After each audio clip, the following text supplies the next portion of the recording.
뉴욕 증시가 부진한 경제지표 발표에도 불구하고 은행주와 기술주가 반등을 주도하며 3일 만에 상승 마감했습니다. 다우는 1.2% 가까이 오르며 7,600선을 회복했습니다. 세계 경제가 50년 만에 최악의 경기 침체에 직면해 있다고 경제협력개발기구, 즉 OECD가 밝혔습니다. OECD는 30개 회원국의 올해 경제 성장률이 마이너스 4.3%를 기록할 것이라고 전망했습니다. 현대차노사가 협상 한 달여 만에 공장 간 생산 물량을 적절하게 나누는 일감 나누기에 전격 합의했습니다. 이에 따라 울산 3공장에서 현재 생산하고 있는 아반떼를 울산 2공장에서도 만들 수 있게 됐습니다. 오늘부터 시중은행의 영업 시작 시간이 오전 9시로 30분 앞당겨지고 마감 시간도 오후 4시 30분에서 4시로 변경됩니다. 하지만 외국계 은행인 SC제일은행과 HSBC는 영업 시간을 종전태로 유지키로 했습니다.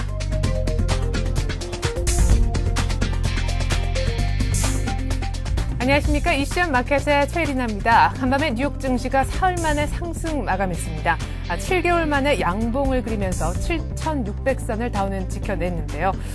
물론 경기 지표는 좀 부진하긴 했습니다만 최근 이틀 동안 큰 폭의 조정을 보여왔던 은행주와 기술주 중심으로 많이 올랐기 때문입니다. 이로써 3월 한 달간 다우는 7.7% 오른 셈이 됐는데요.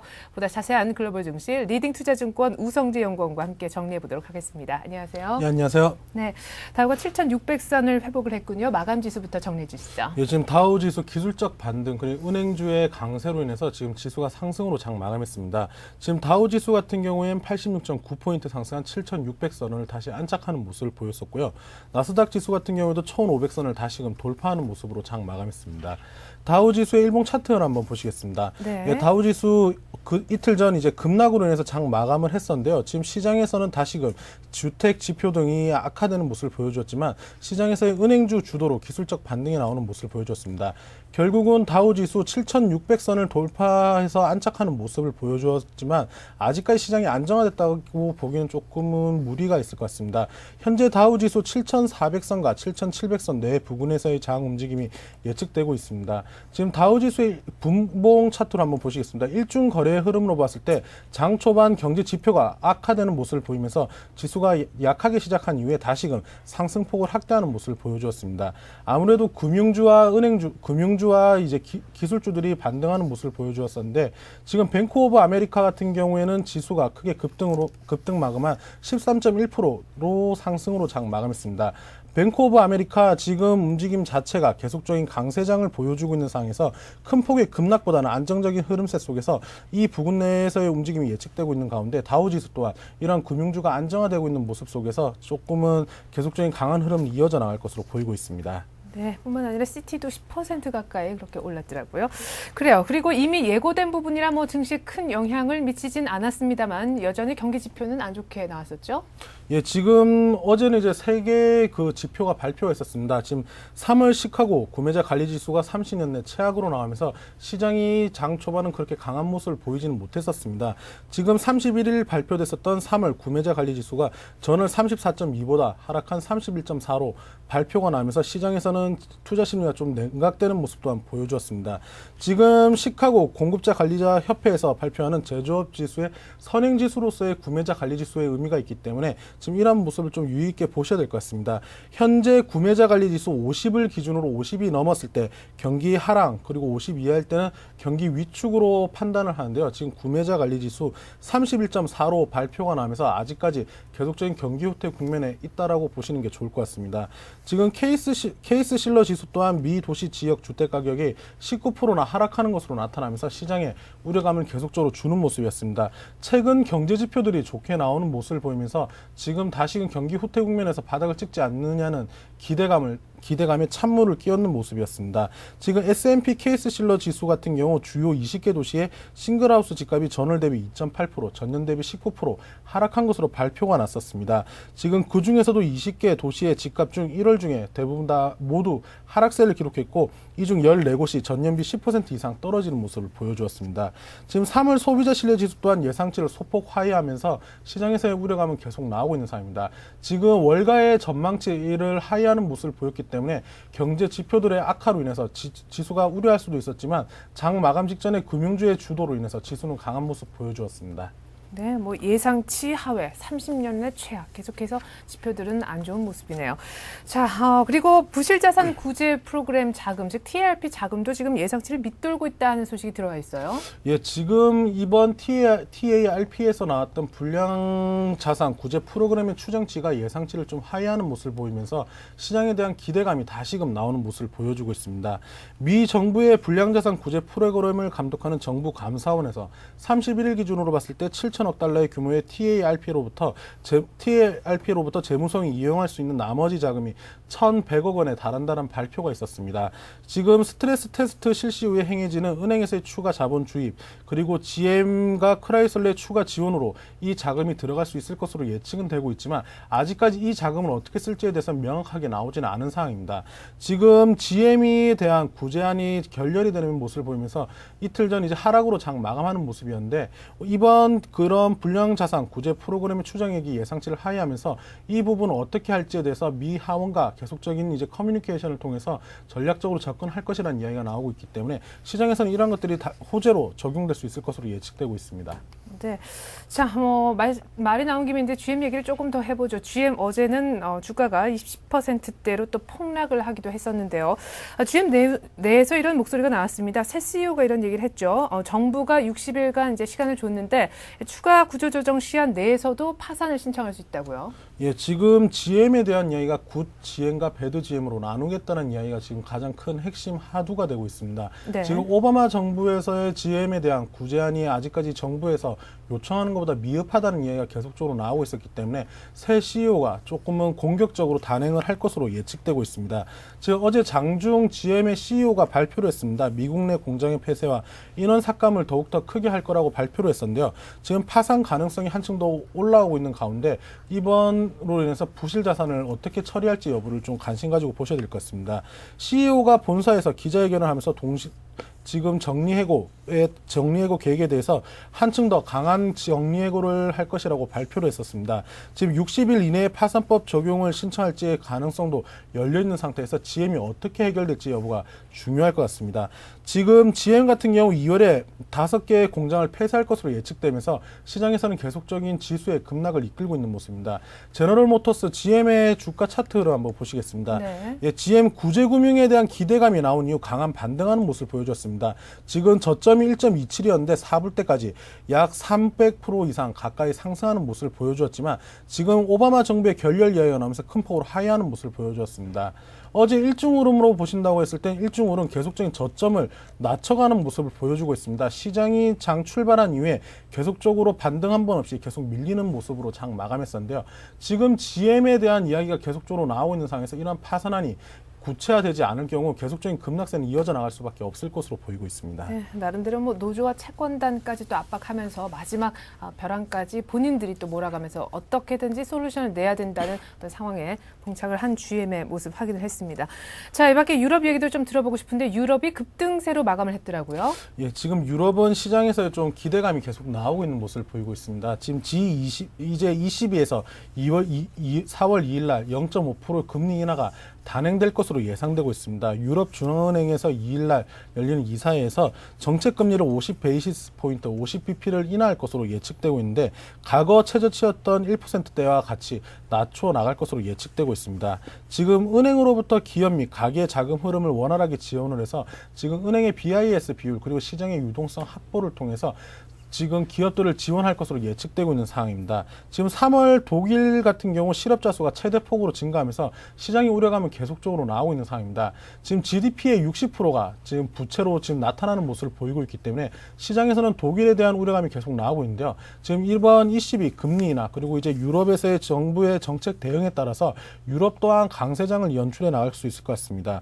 프랑스 같은 경우에 08년도 4분기의 부채가 큰 폭으로 증가했다고 발표를 했었습니다. 프랑스 국립 통계경제연구소에서 2008년 4분기 말 시점에 공적 부분의 자금 대출이 GDP의 60%를 초과한다는 이야기가 나왔었는데요. 지금 아까 말씀드렸던 독일에서의 GDP 60%의 부채가 아니라 프랑스에서 지금 나오고 있는 이야기인데 지금 독일 같은 경우는 오펠, GM의 산하에 있는 자회사를 지금 독일에서 인수를 할 것으로 예측되면서 독일의 시장은 좀 안정적인 흐름을 보여주고 있습니다. 결국은 유럽 증시, 미 증시의 영향을 같이 받고 있는 모습이기 때문에 미 우리 증시에서의 GM 구제안이 어떻게 해결될지 그리고 새로운 정책들이 어떻게 나오느냐에 따라서 유럽 또한 강한 비슷한 흐름을 이어져 나갈 것으로 보이고 있습니다. 네, 미국의 자동차 관련 산업들이 어떻게 정리되는지에 따라 또 유럽 증시도 크게 또 흔들릴 수 있을 것 같습니다. 참고로 말씀드리면 3월 실업자 수 최대폭이 증가한 독일의 경우에는요, 어제 2.4% 오르면서 장이 마감이 됐고요. 방금 전에 이제 프랑스도 작년 4분기 부채가 큰 폭으로 증가했다고 말씀하셨는데 3.2% 증가하면서 마감이 됐습니다. 뿐만 아니라 영국도 4.3% 급등세로 마감을 했다는 점 알려드릴게요. 지금까지 글로벌 증시의 리딩 투자증권 우성재 연구원과 함께 정리해봤습니다. 연구원님 말씀 고맙습니다. 네, 고맙습니다.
(4월 1일) 뉴스 따라잡기 시간, 오늘은 서울경제신문 민병권 기자와 함께하겠습니다. 민 기자 안녕하세요. 네, 안녕하십니까. 네, 경기 불안 때문에 가계 소득이 줄면서 지금 신용카드 현금 서비스 받는 분들이 늘고 있는데 네. 신용카드를 3개 이상 발급받으신 분들이 앞으로 좀 조심할 필요가 있다면서요. 네, 그렇습니다. 신용카드를 3장 이상 소지하신 분들은 이번 달부터 보다 엄격한 신용평가를 받게 될 전망입니다. 국내 20곳의 카드사들이 이달부터 3개월 이상 카드 발급자의 신용 개설 정보와 신용카드 이용 실적, 개인 식별 정보를 매월 한 차례씩 교환하기로 했기 때문입니다. 여기서 신용 개설 정보란 한마디로 개인이나 법인이 신용카드를 몇 개나 발급받았는지, 그리고 몇 개를 해지했는지 등을 담은 내용을 말합니다. 카드 업체들은 그동안 이 같은 정보를 4개 이상 카드를 발급받은 고객에 한해서 교환해 왔는데요. 이번에 좀 더 그 기준을 강화한 것입니다. 또 신용카드 업체들은 이와 더불어서 카드 이용 한도액과 실제 사용 금액, 연체 금액 등을 담은 신용카드 이용 실적 정보도 같이 교환하기로 했는데요. 이와 더불어서 같이 공유하기로 했던 개인 식별 정보에는 카드 회원의 이름과 주민등록번호, 주소, 전화번호 등 본인임을 확인할 수 있는 기록들이 함께 포함되게 됩니다. 한마디로 3개 이상의 카드를 발급받으신 분들이 연체를 하거나 현금 서비스를 자주 이용하시게 되면 다른 카드사에서도 매달 한 번씩 해당 정보를 공유하게 돼 추후 사용 한도를 축소받으시게 되거나 대출 심사를 받으실 때 불이익을 당할 가능성이 높아지게 되는 것입니다. 네, 뭐 사실상 그동안 고객 못 끌어들여서 참 안달이었던 이런 카드 회사가요. 과다 경쟁 벌였을 때는 언제고 갑자기 이렇게 몸을 사리는 이유는 뭡니까? 네, 사실 소비자들 입장에서는 좀 배신감을 느낄 수도 있는데요. 네. 최근 금융위기 때문에 따른 비상대책이라고 이해해 주시면 될 것 같습니다. 신용카드 연체 대란이 일어날 가능성을 사전에 막자는 차원입니다. 네. 3개 이상의 카드를 소지하고 있으면 한 회사의 카드 연체를 다른 회사의 현금 서비스 등을 통해 돌려막고 이를 또다시 다른 회사의 카드로 돌려막는 이른바 돌려막기 가능성이 높아집니다. 이런 고객들이 급증하게 되면 연체로 인한 부실 채권이 전체 카드 업계로 번져서 금융위기에 더욱 부담을 주게 되는데요. 더구나 올 들어선 경기 침체와 실업 증가로 카드사들의 고객 연체가 더욱 심각한 상황입니다. 따라서 신용카드사들은 올 하반기부터 연체 대란이 더욱 심각해질 수 있다고 크게 걱정하고 있습니다. 이번 대책도 이 같은 차원에서 이루어진 것으로 보입니다. 따라서 이 같은 위기를 최소화하기 위해 돌려막기 위험성이 큰 고객들의 정보를 카드사들이 사전에 공유해서 적절히 관리하자는 취지로 이해하시면 될 것 같습니다. 네, 미리 일어날 연체 대란을 막지 않은 차원인 것으로 보이는데요. 좀 전에 뭐 3개 이상 카드 발급자에 대해서 이런 내용 강화된다고 했으니까 3개를 만들지 않으면 되겠군요. 한 2개 정도만 만들면 좀 벗어날 수 있지 않을까요? 네, 가장 적절한 방법을 지금 제시해 네. 주셨는데요.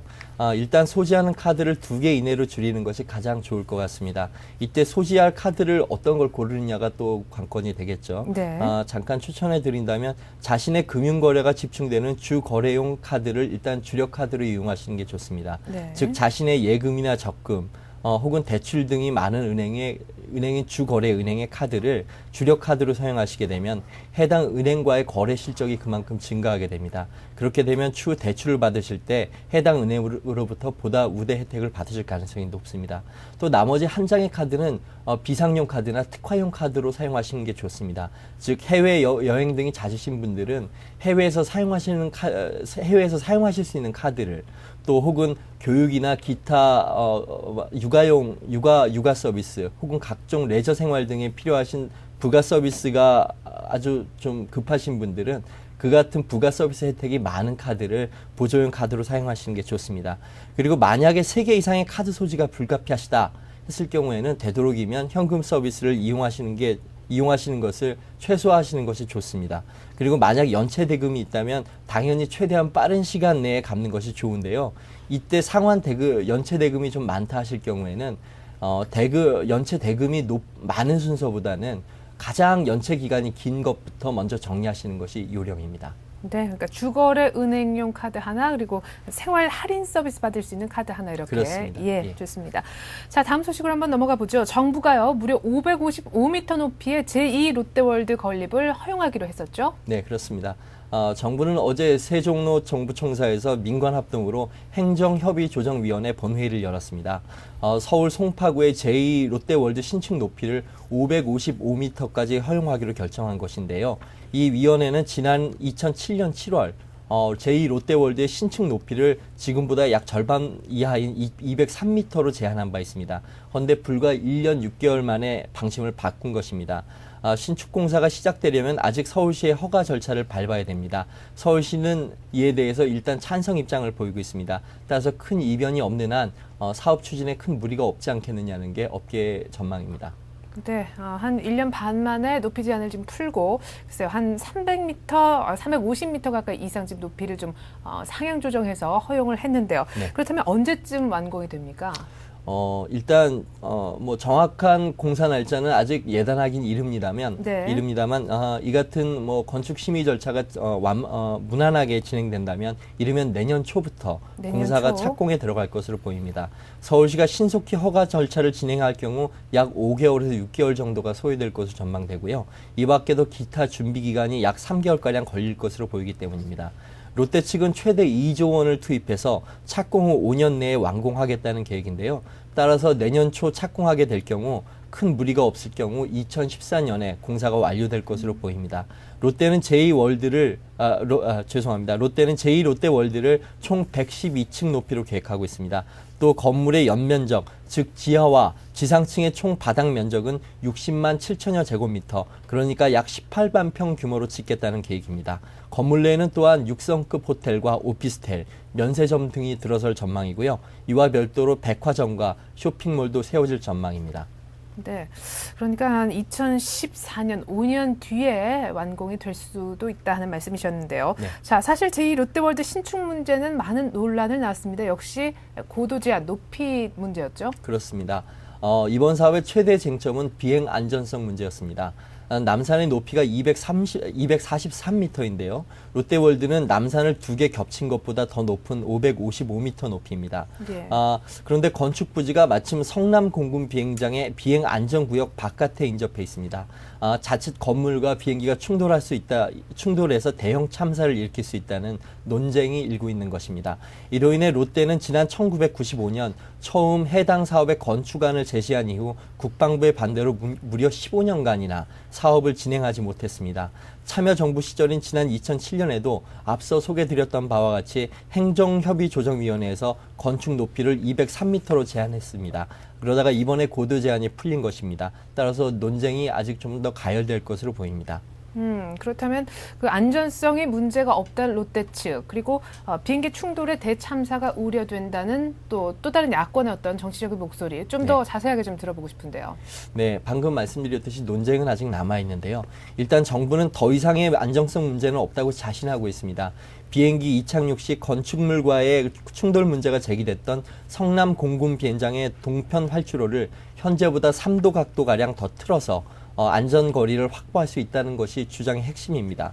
또 레이더와 통신 장비 등 안전 설비를 보충하기로 해 더 이상 충돌 문제는 없을 것이라는 자신을 하고 있습니다. 이와 같은 비행 안전 비용 역시 롯데가 공군 측과 협의해 부담하겠다는 입장이므로 국민 부담도 없다는 게 정부 측 설명입니다. 예. 정부는 또 이번 사업으로 고용과 투자를 높이는 효과가 있을 것이라고 기대하고 있습니다. 한마디로 경제 위기를 돌파할 수 있는 계기가 될 것으로 보고 있는데요. 롯데 측은 신축 공사 기간 중 총 4조 8,400억 원의 생산 유발 효과와 총 250만 명의 고용 효과를 예상하고 있습니다. 또 이 건물이 지어지게 되면 그만큼 세계적인 명소로 자리매김하게 돼 관광객 유치 등 추가적인 고용 효과와 경제 효과가 기대되고 있습니다. 하지만 이에 대해 여전히 야당과 일부 항공 전문가, 시민단체 등은 대형 참사 우려가 상존해 있다고 강력히 반발하고 있습니다. 정부가 제2롯데월드 신축의 허용 근거로 삼은 용역 보고서가 문제인데요. 이 용역 보고서 내용 자체가 허용을 해주기 위한 깨어 맞추기식으로 짜여졌다는 것이 이들 야권의 주장입니다. 또 악천후시에는 비행사가 레이더뿐만이 아니고 유관에 의지해서 이착륙해야 되는 경우가 많은데요. 아무리 레이더 장비 등을 보충한다고 하더라도 자칫 비행사가 사고를 일으키게 되면 초고층 대형 건물과의 충돌 우려가 있다는 것이 야당의 우려입니다. 더불어서 재벌 특혜 논란과 공군에 대한 정치적 압력 의혹도 제기되고 있어서요. 이번 제2롯데월드 사업은 앞으로도 계속 논란을 일으킬 것으로 보입니다. 네, 어제 제2롯데월드 건축 허가 소식만으로도 건설주가 급등하는 모습을 연출한 만큼 완공이 된다면 또 얼마나 큰 경제적 효과를 불러오겠습니까? 때문에 안전에 대한 또 우려도 지금 현재 함께 공존하는 만큼 정부 또 롯데 좀 힘을 모아서 잘 문제를 풀어나갔으면 하는 바람 가져봅니다. 네. 자, 다음으로 계속해서 자동차 얘기를 좀 하죠. 미 정부가 GM과 크라이슬러에 대한 추가 구제금융 지원을 일단은 보류한 상태 아닙니까? 네, 때문에 사실 GM 같은 경우도 우리나라 GM 대우로 진출을 해 있는 상태고 말이죠. 네, 그렇습니다. 앞으로 어떤 최악의 상황을 면하기 위해서는 어떤 식으로 좀 행동을 보여야 좋을까요? GM과 크라이슬러가요. 네, 지금 말씀하신 바와 같이 GM과 크라이슬러에 대한 구제금융은 일단 보류된 상태입니다. 이 구제금융을 2차적으로 추가로 받기 위해선 무엇보다 국민적인 동의를 이끌어낼 수 있는 고통분담이 필요한데요. 네. 이미 GM과 크라이슬러는 지난 연말 174억 원의 1차 구제금융을 지원받았습니다만 이 자금들이 불과 3개월여 만에 모두 소진된 상태입니다. 국민들로서는 매우 경악하실 수밖에 없는 상황인데요. 네. 따라서 앞으로 이 두 회사가 2차 구제금융을 받을 수 있으려면 자신들이 이만큼 자구 노력을 하고 있고 여기에 구제금융까지 받으면 회사가 생존할 수 있다는 그런 자구 계획을 내놓아야 합니다. 이를 위해서는 일단 채권단과 회사 측의 합의가 필요한데요. 채권단이 채권의 3분의 2에 달하는 채권을 출자 전환하는 것에 대해서 합의를 해줘야 하고요. 또 이와 더불어서 노조 측 역시 임금 삭감 등 고통 분담에 합의해줘야 국민적인 동의를 얻을 수 있을 것으로 보입니다. 네, 정말 내로라 하는 지금 자동차 업체들이 생존을 위해서 사활을 걸고 있는 그런 모습인데요. 네. 자, 그렇다면 우리나라의 경우는 어떻습니까? 완성차 업체의 경우에 말이에요. 네, 마침 저희 나라에서는 좋은 소식이 들리고 있는데요. 현대차가 지난 31일 노사와 합의를 이뤄냈습니다. 그 내용은 자동차 홀류 생산 체제를 정례화한다는 합의입니다. 여기서 홀류 생산 체제란 네. 한 개의 생산 라인에서 여러 종류의 차종을 생산할 수 있도록 하는 것을 의미하는데요. 한마디로 하나의 조립 라인에서 소형차와 중형차 혹은 전혀 다른 레저용 자동차 등을 동시에 생산할 수 있게 되는 방식을 얘기합니다. 네. 이런 방식이 가능해지게 되면 물량 조절이 가능해집니다. 즉 경기 침체에 따른 차종별 판매량 차이에 따라서 재고가 적은 차량은 보다 많이 생산할 수 있게 되고요. 재고가 많은 차량은 보다 적게 생산할 수 있게 됩니다. 회사로서는 경영 비용 절감 효과가 기대되는 부분입니다. 그럼 해외 완성차 업체의 경우는 홀류 생산을 이미 하고 있나요? 네, 이미 뭐 해외 업체들뿐만이 아니고요. 네. 국내 업체도 미국에 진출한 뭐 엘리바마 공장 같은 경우는 네. 홀류 생산 체제를 갖추고 있고 이미 국내에서도 설비상으로는 홀류 생산 체제가 가능합니다. 하지만 그것이 이제 노조와의 어떤 협상 문제, 임금 문제, 그다음에 고용 문제와 겹쳐 있었기 때문에 그동안 이거를 상시적으로 정례적으로 시스템화하지 못해 있던 것입니다. 그것을 이번에 노조가 합의해 줌으로써 외환 위기를 이번 금융 위기를 극복할 수 있는 계기를 마련한 것입니다. 네, 생산성 그리고 경제성 좀 더 높이는 차원에서 분명 홀류 생산은 이루어져야 되겠네요. 네, 지금까지 뉴스 따라잡기 민병권 기자와 함께했습니다. 민 기자 말씀 잘 들었습니다. 네, 감사합니다.